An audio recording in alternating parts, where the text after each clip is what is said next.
नमस्कार। हिंदी माध्यम के सभी अभ्यर्थियों का मैं अपने हिंदी के व्याख्यान में स्वागत करता हूं।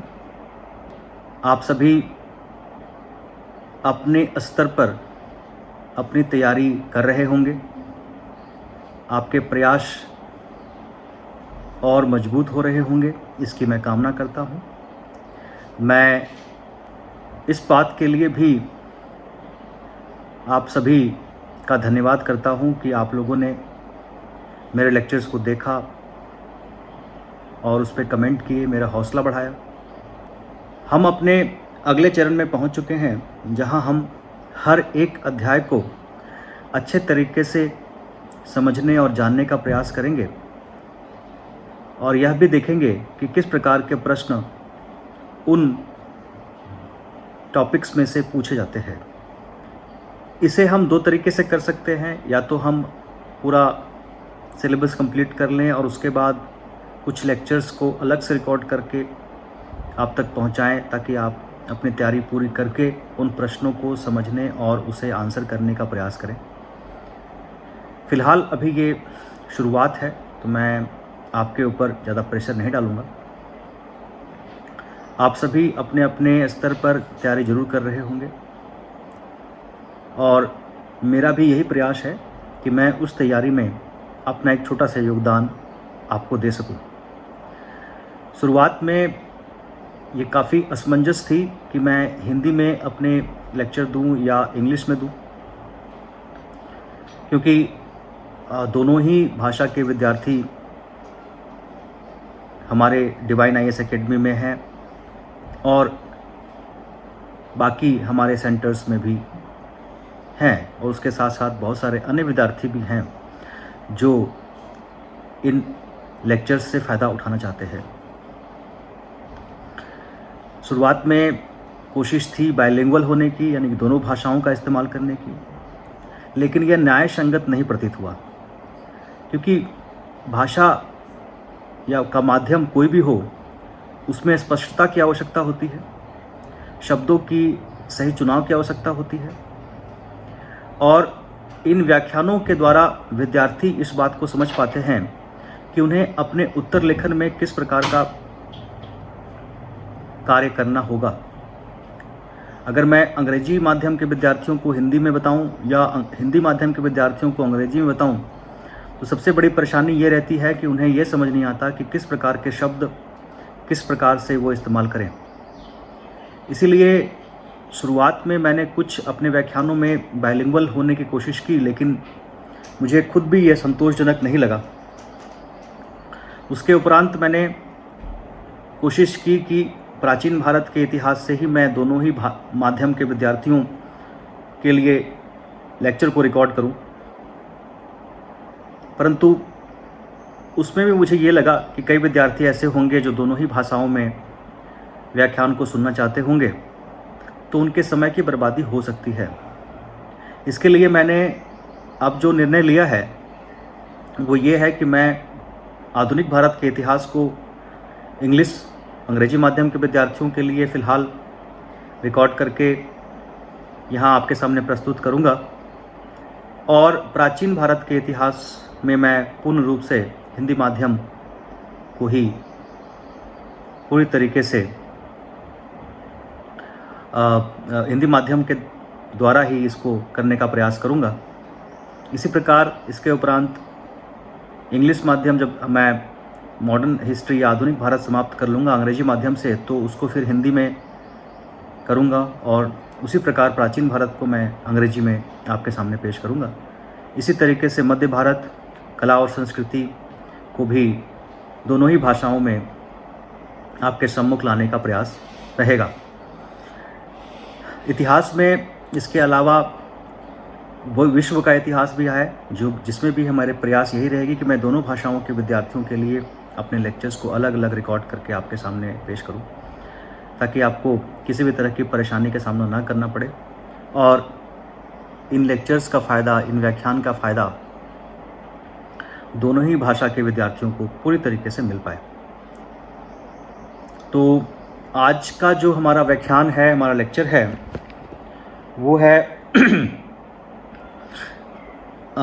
वैदिक काल के ऊपर।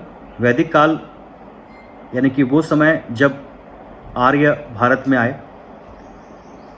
आर्य कौन थे? आर्य जाति के रूप में देखी जाती है, लेकिन आर्य वास्तविकता में एक धार्मिक, एक सांस्कृतिक और एक भाषा से संबंध रखने वाले लोग थे, जिनका धर्म एक था, संस्कृति एक थी और उनकी भाषा भी एक जैसी थी। इसको जाति के रूप में देखना पूर्ण रूप से न्याय संगत नहीं हो सकता। शुरुआती जो स्रोत हैं, जब हम उनका अध्ययन करते हैं तो काफ़ी हद तक हमें इसकी जानकारी मिलती है। आर्य कहाँ से आए और किस प्रकार उन्होंने भारत तक की अपनी यात्रा की, इस बात को समझने की आवश्यकता है।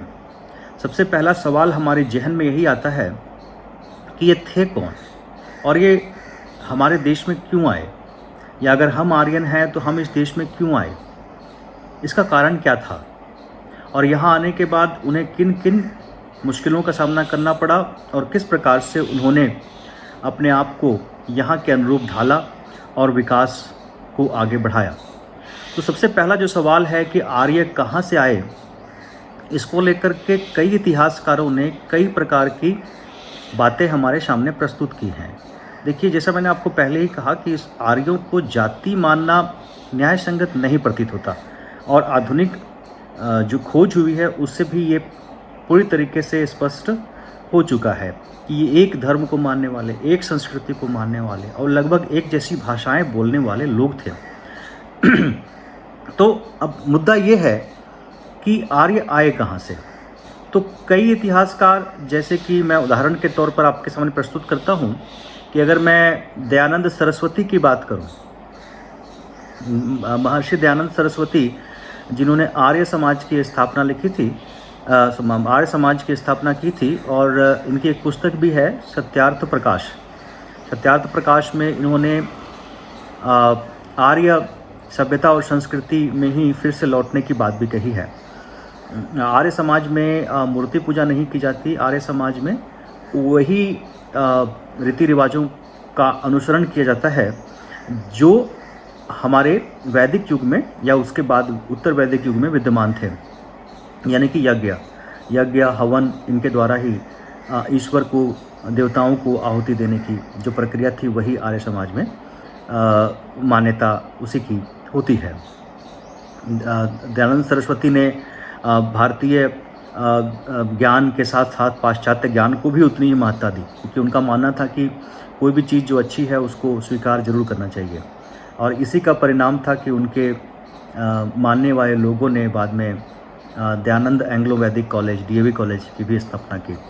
तो खैर, ये हम जब सामाजिक सांस्कृतिक आंदोलन करेंगे भारत का, तो उसमें हम दयानंद सरस्वती जी को अच्छे से अध्ययन करने का प्रयास करेंगे। तो उन्होंने कहा कि ये तिब्बत से आए हैं। देखिए,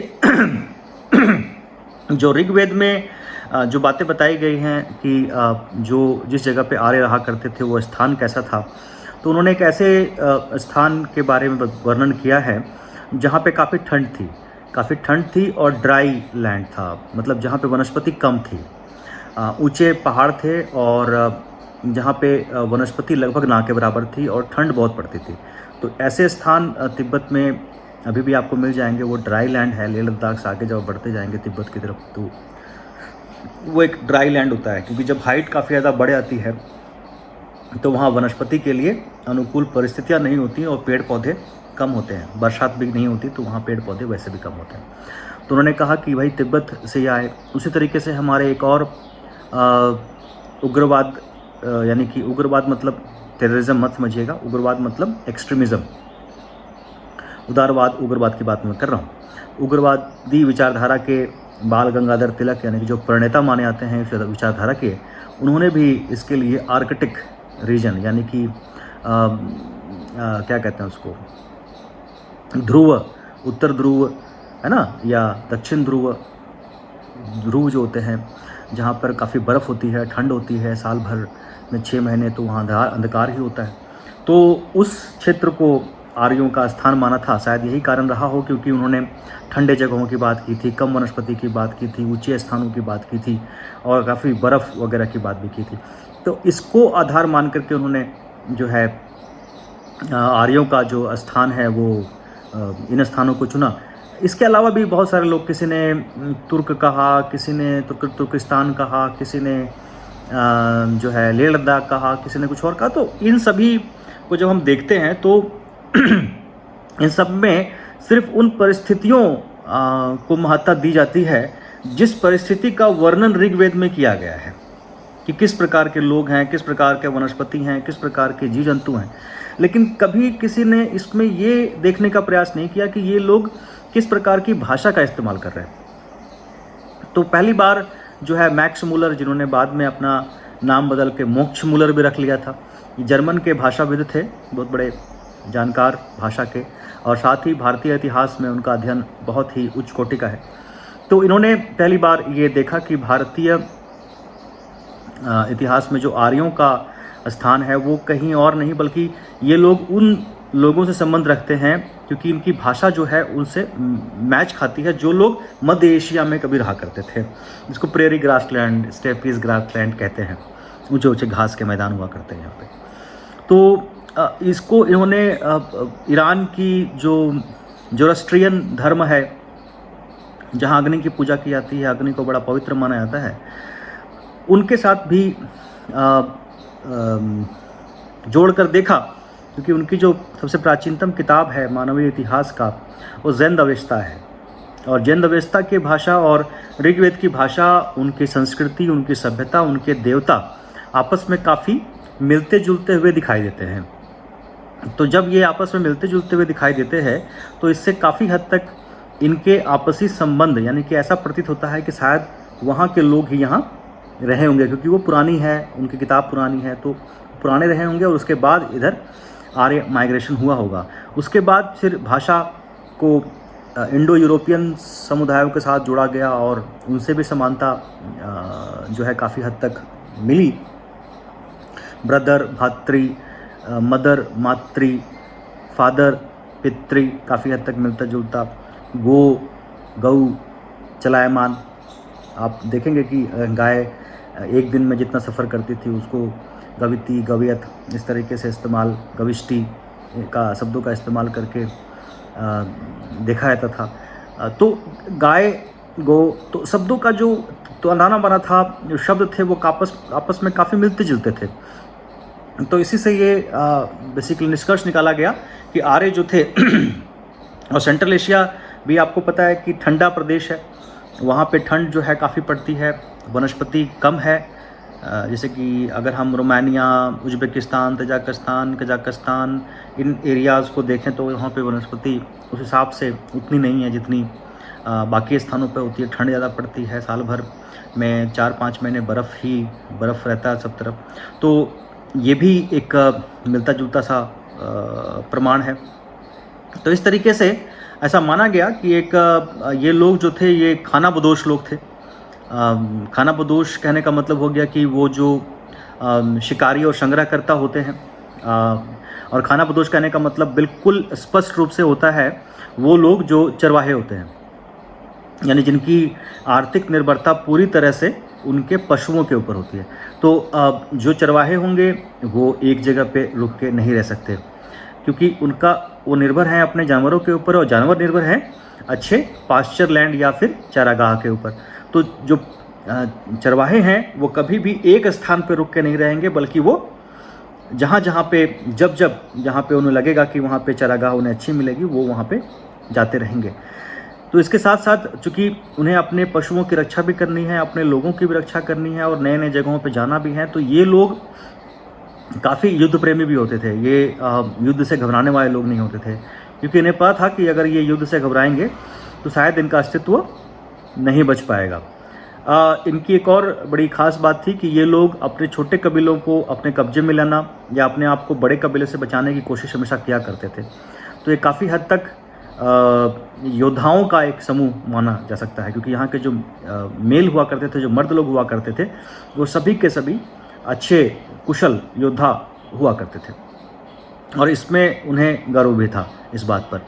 तो काफ़ी हद तक ये लोग जो है एक जगह से दूसरी जगह भ्रमण करते रहते थे। हालांकि वो डिफाइंड ही होता था कि सर्दियों में कहाँ रहना है, गर्मियों में कहाँ रहना है, बरसात में कहाँ रहना है, लेकिन फिर भी जो है कई बार एक नए एडवेंचर की खोज भी की जाती थी। इनके खोजी लोग कई बार नए नए स्थानों को ढूंढते हुए और ये भी बताते रहते थे कि किस प्रकार से कुछ नए स्थानों में अच्छे चारागाह या अच्छे संसाधन उपलब्ध हैं जहाँ पर जाने से उन्हें फ़ायदा होगा। तो इस प्रकार से आर्य कबीला जो है फल फूल रहा था। पर धीरे धीरे ऐसा हुआ होगा कि संसाधन की कमी जो है हुई होगी। संसाधन की कमी के कारण जो है धीरे धीरे पलायन का सिलसिला शुरू हुआ होगा, क्योंकि जैसे जनसंख्या बढ़ती आती है संसाधन कम होते आते हैं। और अगर आप उत्पादन नहीं कर रहे, अगर आप प्रोडक्शन नहीं कर रहे तो संसाधन एक ना एक दिन तो ख़त्म होंगे। ये अवश्यंभावी है, इसको रोका नहीं जा सकता। तो यहाँ पर हुआ क्या कि संसाधन जो है, चूँकि ये शिकारी और संग्रह करता है, उत्पादन कम कर रहे हैं। ऐसा नहीं है कि खेती बाड़ी के बारे में नहीं जानते, खेती बाड़ी के बारे में ये जानते हैं, जानकार लोग हैं, क्योंकि ये लोग भी काफ़ी हद तक नवपाषाण काल के अगले चरण में पहुंच चुके हैं। नवपाषाण काल यानी कि वो समय जब अग्नि का आविष्कार हो चुका है, जब पशुपालन शुरू हो चुकी है, जब लोग समूह जो कबीला है वो बड़े बड़े कबीले में तब्दील हो चुके हैं। जो छोटे छोटे ग्रुप हुआ करते थे मनुष्यों के, आदि मनुष्यों के, वो अब बड़े बड़े कबीलों में तब्दील हो चुके हैं। और अब ये लोग भी एक बड़े जो है जन के रूप में यानी कि कबीले के रूप में अब विकसित हो चुके हैं। अब परेशानी ये है कि इनकी जनसंख्या धीरे धीरे और बढ़ती चली जा रही है कि अगर छोटे कबीलों के ऊपर भी अधिकार होता जा रहा है तो बड़े कबीलों का भी संख्या बढ़ता चला जा रहा है। खेती बाड़ी ये कर रहे हैं। खेती बाड़ी चूँकि वो जो स्थान अगर हम देखें मध्य एशिया का, तो उतना उपजाऊ नहीं है, ठंड भी बहुत है, तो खेती बाड़ी इतनी उन्नत नहीं है। तो खेती बाड़ी करने के लिए इनको जगह बदल बदल करके खेती बाड़ी करते रहना पड़ता होगा। चूँकि उत्पादन इतना नहीं था इसीलिए पशुपालन पर निर्भर थे। अगर उत्पादन होता तो हो सकता है पशुपालन में सेकेंडरी हो जाता, क्योंकि असली जो लक्ष्य है वो तो यही है कि इनके पास संसाधन हो ताकि ये अपना जीवन आसानी से जी सकें। तो ये लोग चूँकि संसाधनों की कमी होनी शुरू हो गई, उत्पादन इतना नहीं था और निर्भरता ज़्यादा थी, जनसंख्या बढ़ने के कारण संसाधन कम होते गए। तो एक बेसिकली लाइन ऑफ माइग्रेशन, एक स्थान परिवर्तन करने का सिलसिला हम यहाँ पर देखते हैं। तो कई इतिहासकारों ने इसको एक बहुत बड़ा माइग्रेशन या बहुत बड़ा स्थान परिवर्तन जो है उसको उसकी तरह से इसको देखा है। तो मध्य एशिया से धीरे धीरे एक कबीला, दो कबीला, तीन कबीले, चार कबीले, तो जब एक तरफ जाके लोग वापस नहीं आते और आगे बढ़ते चले जाते हैं तो उसी को लोग अनुसरण करना शुरू कर देते हैं। और एक ऐसा सिलसिला था जो कई 100 सालों तक चला, जैसे कि जवाहरलाल नेहरू भी कहते हैं, जैसे मैंने आपके इंट्रोडक्शन क्लास में भी कहा था कि कुनबे के कुनबे, समूह का समूह, बैलगाड़ियों में, पैदल, घोड़े में, एक कबीला, दो कबीला, तीन कबीले, लहरों की तरफ ये जो है माइग्रेशन करते चले गए। कोई बीच में रुक गए, कोई कुछ स्थान पे जो उनको सूटेबल लगा, कई कबीले वहीं बस गए और आगे आगे आगे आगे आगे आगे आगे बढ़ते बढ़ते ये ईरान, इराक होते हुए अंत में ये सप्त सिंधु प्रदेश पहुंचते हैं। सप्त सिंधु प्रदेश मतलब वो प्रदेश जहाँ पे 7 नदियाँ बहती हैं, 7 नदियों वाली स्थान। तो इसका वर्णन भी ऋग्वेद में अच्छे तरीके से दिया जाता है। तो ये जो है 5 झेलम हो गए, 5 पंजाब की नदियाँ हो गई, सरस्वती हो गई, है ना, उसके जो घग्गर हाकड़ा जिसको कहते हैं, काबुल नदी हो गई। तो इस तरीके से 7 नदियाँ जो हैं वो यहाँ पे आपको दिखाई देती हैं। यमुना को हालांकि ऋग्वेद में एक ऐसी नदी के रूप में दिखाया गया है जो बहुत बड़ी थी, समुद्र की तरह थी और बहुत विशाल नदी थी। हालांकि यमुना जो अभी की है दिल्ली वाली, उस समय वो हमें वहाँ दिखाई नहीं देती, क्योंकि आर्य तो अभी वहाँ तक नहीं पहुँचे हैं, अभी तो वो सप्त सिंधु प्रदेश में ही है। तो यहाँ पर जो है 5 नदियाँ जो हैं पंजाब की, और काबुल और सरस्वती को ही लेके चलें। तो इस प्रकार से सप्त सिंधु प्रदेश में वो आकर बसे। सप्त सिंधु प्रदेश में अब उनका जीवन किस प्रकार का था, इसको समझने की ज़रूरत है, क्योंकि उसको तभी हम जब समझेंगे तब हम उसको लेटर वैदिक से कंपेयर करेंगे, दोनों को कंपेयर करेंगे और उसके बाद वैदिक और उत्तर वैदिक काल को, यानी कि पूरे के पूरे वैदिक और उत्तर वैदिक काल को हम आगे चलकर नेक्स्ट स्टेज में किस तरह से विकास हुआ उसको समझने में हमें मदद मिलेगी। तो फिर हम इसको भी कंपेयर करेंगे इंडस वैली सिविलाइजेशन के साथ, ताकि हम दोनों सभ्यताओं को अच्छी तरीके से और समझ सकें। उसमें सिमिलरिटीज़ क्या थी, डिसमिलरिटीज़ क्या थी, क्या नई चीज़ें हमारे सामने आती हैं, इन सभी चीज़ों को हमने यहाँ पे समझना है। तो सबसे पहले यहाँ पे आप देखिए कि जो आर्य थे वो, उनका अगर हम राजनीतिक जीवन देखें तो राजनीतिक जीवन में जो सबसे छोटी इकाई थी वो एक छोटा सा जो परिवार होता है वो था, जिसको कुल कहते हैं। यहाँ कुल का मतलब सिर्फ एक परिवार नहीं है, कुल का मतलब पूरा का पूरा एक सामूहिक परिवार है। उस समय सिंगल फैमिली का कंसेप्ट नहीं था, उस समय एक माता पिता, उनके बच्चे, उसके बाद उन बच्चों की आगे पत्नियां, उनके बच्चे, और कई बार तो उनके बच्चों के भी शादियां और उनके बच्चे तक भी शामिल हो जाते थे। यानी कि एक पूरा का पूरा संयुक्त परिवार होता था, जिसका प्रमुख जो है ज़्यादातर जो पुरुष होते थे वही हुआ करते थे। हालांकि औरतों को भी समुचित सम्मान दिया जाता था। अब जो परिवार है उसका जो मुखिया है वही हर एक निर्णय लिया करता था। तो ये जो सिस्टम है उसमें जो मुखिया है वो कोई राजा नहीं है, ना ही वो चुना हुआ प्रतिनिधि है, बल्कि उसको लेकर के परिवार के सभी सदस्य इस बात को स्वीकार कर रहे हैं कि हमारे घर का मुखिया जो है वो यही मनुष्य है, यही पुरुष है। एक स्वीकृति है जो परंपरा के रूप में हमें दिखाई देती है। इसके लिए कोई नियम बने हुए नहीं थे, इसके लिए कोई कानून नहीं था, लेकिन एक एक्सेप्टेंस थी, एक स्वीकार्यता थी। तो चूंकि यहाँ पे भी हम देखते हैं कि परिवार के अंदर जब इस तरह की व्यवस्था थी और जो सबसे छोटा हिस्सा या यूनिट जो था वो राजनीतिक जीवन का था, तो यही चीज़ आगे भी हमें दिखाई देगी, क्योंकि ये हमें इस तरफ इशारा करती है कि अगर एक छोटे से परिवार में इस तरह के व्यवहार को स्वीकार किया जा रहा है तो वो आगे भी स्वीकार्य होगा, क्योंकि परंपरा उस तरह से बन रही है। अब बात यह है कि कई परिवार मिलकर एक ग्राम बनते हैं, वो आज भी बनते हैं। आप गाँव में देखेंगे तो कई गाँव में 4-5 घर भी होते हैं, कई गाँव में 20-25 घर भी होते हैं, कई गाँव में 500 घर भी होते हैं। तो इस तरह से कुछ परिवार मिलकर एक गांव बना करता था। अब मैं यहाँ पे एक बात बिल्कुल स्पष्ट कर देना चाहता हूँ, याद रखिएगा, उसको आज के गांव से कंपेयर मत कीजिए। ये जो गांव है ये चलते फिरते गांव है, चूंकि पूरा का पूरा आर्य कबीला ही खानाबदोश है, तो ये कुल, ग्राम, विश्व, जन, ये सभी मूवेबल है, ये सब चलते रहेंगे, एक जगह से दूसरी जगह मूव करते रहेंगे। लेकिन एक गांव, एक जन इस तरीके से बनता रहेगा। तो कुछ घर मिलके, कुछ परिवार मिलके गांव बन गए। गांव के मुखिया ग्रामीण हुआ करते थे। अब ये भी यहाँ पे देखिए कि ये भी एक्सेप्टेंस ही थी कि किसी को एक नेता के रूप में बना दिया गया, लेकिन इसका मतलब ये कभी भी नहीं है कि वो हायरार्की में जो कुलपति हैं, जो कुल के प्रमुख हैं, उससे ऊपर हैं, बिल्कुल भी नहीं।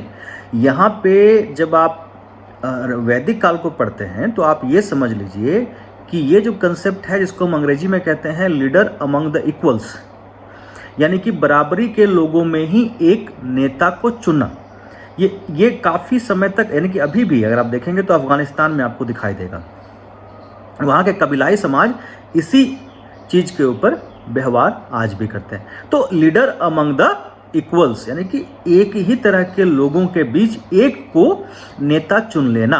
तो यहाँ पे ग्रामणी है वो भी काफ़ी हद तक यही है। यानी कि ये एक ऐसी व्यवस्था थी जहां पे किसी नेता को थोपा नहीं जाता था, वो अपने आप लोग चुन के उसको अपना नेता बनाते थे। कुल में भी यही, ग्राम में भी यही, कुछ ग्राम मिलकर के विष बन गए, उसको विष कहते थे, उसके प्रमुख को विषपति कहते थे। अब यहां भी यही कंसेप्ट है। तो चूंकि नीचे से ही विश्व तक यही कंसेप्ट चल रहा है, यही व्यवहार चल रही है, तो जो कबीला है, जो जन है, वहां पे भी यही व्यवस्था चलेगी, जिसका प्रमुख राजन है। राजन भी कोई एब्सोल्यूट मोनार्की नहीं थी, कोई निरंकुश राजतंत्र नहीं था। राजा भी एक ऐसा व्यक्ति था जो विषपतियों में या ग्रामणियों में या कुलपतियों में से एक था, और उसको शांति और युद्ध के समय जन को नेतृत्व करने के लिए चुना गया था। अगर वो सही प्रकार से व्यवहार नहीं करेगा तो ऐसे उपाय भी किए गए थे कि राजन को अपने स्थान से हटाकर उनके जगह किसी और को नियुक्त किया जा सके। इसके लिए सभा, समिति, विधाता, ये कबीलाई असेंबलीज या समितियां हुआ करती थी जो निर्णय लिया करती थी कि अगर राजा ने कोई काम करना है या उसका कोई प्रस्ताव है या पुरोहित का कोई प्रस्ताव है या सेनानी का कोई प्रस्ताव है तो उस पर क्या निर्णय लिया जाए। यह अधिकार सिर्फ राजा का नहीं था, यह अधिकार पूरे जन के लोगों का था। काफी हद तक आप ये कह लीजिए ये इगैलिटेरियन सिस्टम था, जहां कबीले के सभी लोग मिल करके आपस में निर्णय लिया करते थे। हालांकि विधाता का नाम इसके बाद नहीं आता, लेकिन ऋग्वेद में ये माना जाता है कि सबसे प्रमुख और सबसे शक्तिशाली विधाता ही होते थे।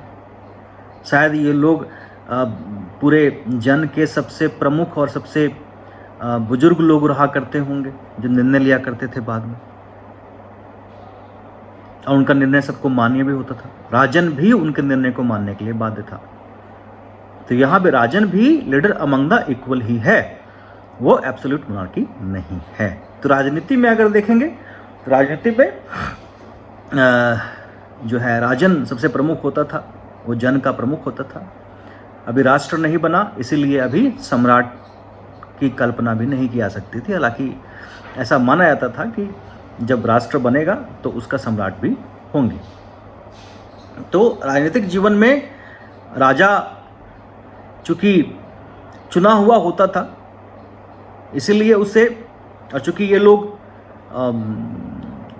खानाबदोश थे, तो राजन को किसी प्रकार से विशेष प्रशासन या सैन्य व्यवस्था की जिम्मेवारी नहीं थी, या यूं कह लें कि कबीले का हर पुरुष सैनिक था। जरूरत पड़ने पर वो सेना बनकर, सेना का हिस्सा बनकर अपने कबीले के लिए युद्ध लड़ता था। तो राजा के लिए कुछ विशेष प्रयोजन नहीं था। यज्ञ होने पर, अनुष्ठान होने पर कबीले के सभी लोगों को बराबर उपहार मिलते थे। ऐसा नहीं था कि पुरोहित जो हैं, होत्री वगैरह जो थे, उनको विशेष जो है पुरस्कार मिले, ऐसा कुछ नहीं था। सभी लोगों को बराबर हिस्सा मिलता था, चाहे वो राजा हो चाहे एक आम गृहपति हो। तो एक बराबरी की व्यवस्था यहाँ पे हमें दिखाई देती है। क्योंकि राजा सबका बराबर था तो टैक्स व्यवस्था भी, यानी कि कर व्यवस्था भी विद्यमान नहीं थी। बलि नामक एक कर का वर्णन आता है, लेकिन ये वॉलंटरी था, यानी कि ये आपकी मर्जी है तो दीजिए, नहीं मर्जी है तो मत दीजिए। काफ़ी हद तक ये कुछ ऐसा ही था जैसे किसी घर में कोई अनाज ज़्यादा हो गया किसी के खेतों में, तो वो उसने कुछ उसका हिस्सा राजा को दे दिया, किसी घर में कोई सब्जी हो गई तो उसने उसको दे दिया, कोई फल हो गया उसने कुछ दे दिया निकाल के। तो ऐसा नहीं था कि कोई मतलब उसको देना ही था या इतना ही देना था, ऐसा कुछ नहीं था। तो इस प्रकार से वैदिक काल का जो राजनीतिक जीवन है वो चला। यहाँ के धार्मिक जीवन के ऊपर विशेष टिप्पणी की आवश्यकता होगी, बिकॉज जैसा मैंने बताया कि ये धार्मिक, सांस्कृतिक और भाषीय समूह था जो एक ही तरह की भाषा का इस्तेमाल करता था, एक ही तरह के धर्मों को मानता था, एक ही तरह के परंपराओं को मानता था। हालांकि उनमें काफ़ी भिन्नता भी थी और एक जन दूसरे जन से युद्ध भी लड़ता था, इनके बीच आपस में संघर्ष भी होते थे। तो इनका धार्मिक जीवन जो है या इनके यूँ कहें कि इनके जीवन के अन्य जो है पक्षों के बारे में हमें जानकारी जो है एक ही स्रोत है उसका, वो है ऋग्वेद। मैंने बताया भी है आपको कि ऋग्वेद के मंडल द्वितीय से लेकर के 7वें तक की रचना जो है इसी काल में की गई है। ठीक है ना। यहाँ पे मैं रचना का मतलब ये नहीं है कि लिखा गया है, ये कई बार कई विद्यार्थी इसको गलत समझ लेते हैं। तो ये जान लीजिए कि ये लिखा नहीं गया इस समय, क्योंकि उसमें भाषा या लेखन कला का विकास नहीं हुआ था। भाषा का विकास तो हुआ था लेकिन लेखन कला का विकास अभी नहीं हुआ था, इसलिए ये लोग पूरी तरीके से इसको लिख के नहीं याद रखते थे। ये श्रुति और स्मृति सुन के और याद रखना या एक वंश से दूसरे अगले वंश तक जो है ये सुन के और याद रख करके आगे बढ़ रहा था। तो वैदिक काल में उनके सभी जीवन के पक्षों के बारे में जानकारी के लिए मंडल द्वितीय से लेकर के मंडल सप्तम ही हमारे पास स्रोत है, उसी से हमें काफ़ी हद तक जानकारी मिलती है। या फिर आप बाकी मंडलों के आधार पर जो या इन मंडलों के आधार पर जो रचनाएं बाद में की गई हैं वो भी, उससे भी हमें काफ़ी हद तक इनके जीवन के बारे में जानकारी मिलती है। तो धार्मिक जीवन के बारे में अगर हम देखें तो इनके देवता जो थे वो कई तरह के थे, है ना। स्वर्ग के देवता, एटमॉस्फेयर यानी कि वातावरण के देवता, है ना, और पृथ्वी के देवता। अब इनकी अपनी अलग अलग महत्ता थी। वैसे तो सबसे महत्वपूर्ण जो देवता थे वो इंद्र माने जाते हैं। 1028 श्लोकों में करीबन 250 श्लोक सिर्फ इंद्र से ही संबंध रखते हैं। इसके बाद वरुण आते हैं और अग्नि, इन तीनों का नाम आता है। अग्नि को आप मान के चलिए कि he was basically mediator between human and God, यानी कि वो मनुष्य और ईश्वर के बीच एक माध्यम माने गए। अब ये भी आप समझ लीजिए इसको अच्छे से, क्योंकि हम पूजा करते हैं तो अपनी आहुति किस में देते हैं, तो अग्नि में देते हैं। तो अग्नि में क्यों देते हैं?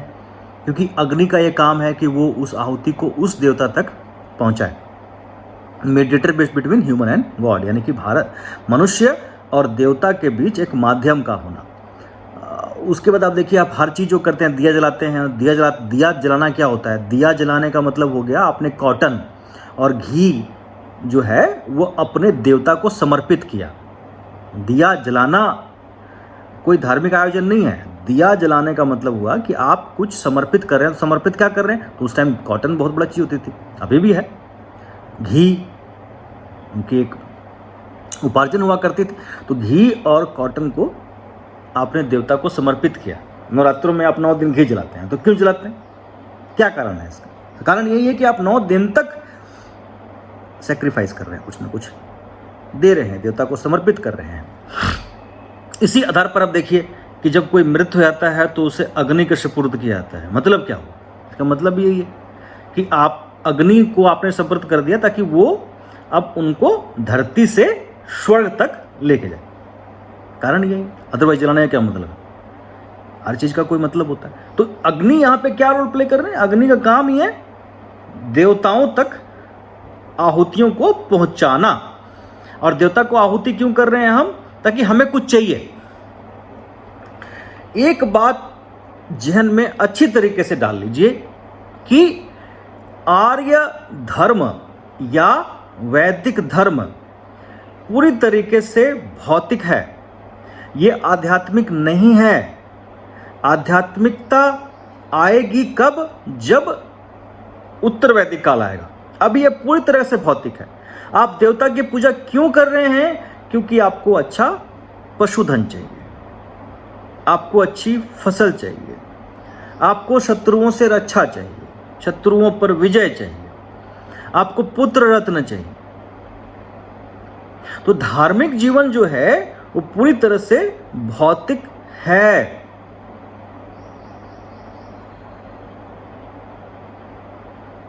इसमें कोई शक नहीं है। तो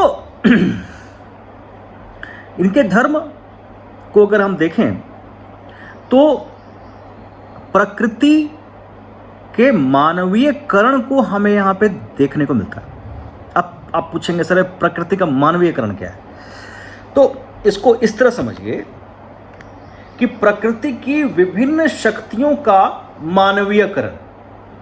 अब स्पष्ट सी बात है कि धर्म की शुरुआत इसलिए भी हुई क्योंकि मनुष्य के कई प्रश्न के उत्तर उनके पास विद्यमान नहीं थे। और अगर वैदिक काल को अगर हम देखें तो उसमें तो यह भी नहीं पता कि बारिश क्यों हो रही है, यह भी नहीं पता नदी में बाढ़ क्यों आ रही है, यह भी नहीं पता कि जंगलों में आग क्यों लग गई। हर प्रकृति के जो घटनाएं हैं उनको धर्म के साथ जोड़कर देखा जाने लगा। यानी हर एक चीज को ईश्वर मान के उसकी पूजा की जाने लगी और ऐसा माना जाने लगा कि अगर हम उनको पूजा करेंगे, उनकी आहुति देंगे तो ये विपदाएं हमारे साथ नहीं होंगी। अब बारिश ज्यादा हुई तो बाढ़ भी आएगा, बारिश ज्यादा हुई तो फसल भी खराब होएगी, तूफान भी आएंगे, नुकसान भी होगा, पशु भी मरेंगे। तो भाई बारिश कराने वाले देवता कौन है? तो बारिश कराने वाले देवता इंद्र हैं। तो इंद्र कैसे हैं? तो इंद्र ऐसे हैं, तो मनुष्य की तरह दिखाए थे। उसको तो प्रकृति की एक ताकत को मानवीयकरण रूप में, मानवीय रूप में जो है पर्सोनिफिकेशन ऑफ नेचुरल पावर्स इसको अंग्रेजी में कहते हैं। यानी कि प्रकृति की शक्तियों को मानवीय रूप में देखते हुए उसकी पूजा करने का, उसे खुश रखने का, पूजा करना मतलब कौन चीज? उसको आहुति देकर उसको खुश रखो, भाई बहुत अच्छे है। अब ऋग्वेद में है क्या? ऋग्वेद में सिर्फ और सिर्फ ईश्वरों की तारीफ है, प्रेज। आप ये हैं, आप वो हैं, सब कुछ हैं। ईश्वर तो है ही है, सब कुछ ईश्वर से ही सब कुछ है। तो इसको इस तरह भी देखिए ना कि अगर हमें बताया गया है कि हम ईश्वर से निकल के ईश्वर में ही मिल जाएंगे तो भैया बात साफ है ना, प्रकृति से निकले हैं, प्रकृति में मिल जाएंगे। गलत क्या है इसमें? ऐसा तो है नहीं कि हमारा कोई बॉडी पार्ट किसी और स्टार से आया है। कार्बन स्टार टूटने से ही मिलता है, लेकिन वो तो धरती में विद्वान है ना, अलग से तो नहीं आकर के फिट हो गया हमारे में। तो प्रकृति के अलग अलग, अब नदियों को देखिए, प्रकृति की ताकत ही है, उसको देवता मान लिया गया, उसकी पूजा की जाने लगी। सूर्य को जीवित देवता मान लिया गया, पृथ्वी के देवता हैं वो जो दिखाई देते हैं। तो ऋग्वैदिक धार्मिक जीवन कैसा है? ऋग्वैदिक धार्मिक जीवन प्रकृति के अलग अलग शक्तियों को ईश्वर मान के उसकी पूजा करना है। अब सोमदेव क्या है? वनस्पति के देवता है। पूरा का पूरा नवा मंडल सोमदेव के ऊपर डाला हुआ। अब सोम का मतलब आप इंटॉक्सिकेशन या फिर नशीली मत लिख के चलिए। सोम रस जो था वो पवित्र माना जाता था, वो सुरा है जिसका लोग नशे के लिए इस्तेमाल करते थे। सोम और सुरा अलग अलग चीजें होती हैं। सोम का जो इस्तेमाल है वो पुरोहित भी यज्ञ आयोजन के समय किया करते थे, अलाउड था। तो इस तरीके से धर्म, ऋग्वैदिक धर्म पूरी तरह से भौतिक है। ये देवताओं का आह्वान करता है अपने अलग अलग इच्छाओं को पूरा करने के लिए। और देवता कौन है? देवता प्रकृति की अलग अलग ताकतें हैं जिसको देवता मान करके, उसको मानवीय रूप दे करके उसकी पूजा की जा रही है। सुबह के देवियां उषा, ज्ञान की देवी सरस्वती, हालांकि वो उत्तर वैदिक काल में आएंगे कंसोर्ट के रूप में। रुद्र की पूजा, पुषण की पूजा, पशुओं के देवता है पुषण। वरुण संसार में जो भी घटनाएं होती हैं वरुण की इच्छा से ही होता है। हमें कई ऐसे श्लोक ऋग्वेद में मिल जाएंगे जिसमें लोग वरुण से अपनी गलतियों की माफ़ी मांगते हुए दिखाई देंगे। तो इस प्रकार से जो वैदिक धर्म है भौतिक है, प्रकृति की शक्तियों पर निर्भर करता है और पूरी तरीके से कर्मकांड पर आधारित है। यानी कि देवताओं को खुश करने के लिए अलग अलग कर्मकांड आहुतियां आपको देनी पड़ेंगी, तभी वो खुश होंगे। अपने अगले लेक्चर में मैं इनके सामाजिक सांस्कृतिक जीवन को और आर्थिक जीवन को, सामाजिक सांस्कृतिक और उसके साथ साथ आर्थिक जीवन को स्पष्ट करने का प्रयास करूंगा। तब तक आप अपने अध्ययन को की सीमा को और बढ़ाइए, व्याख्यान में और ध्यान दीजिए, चीज़ों को अलग तरीके से समझने का प्रयास कीजिए और साथ ही साथ जिस भी परीक्षा की आप तैयारी कर रहे हैं उसके सिलेबस, उसके पिछले सालों के आए हुए प्रश्न उसे बार बार देखते रहिए। यही आपका बेड़ा पार करेगा। तब तक के लिए नमस्कार।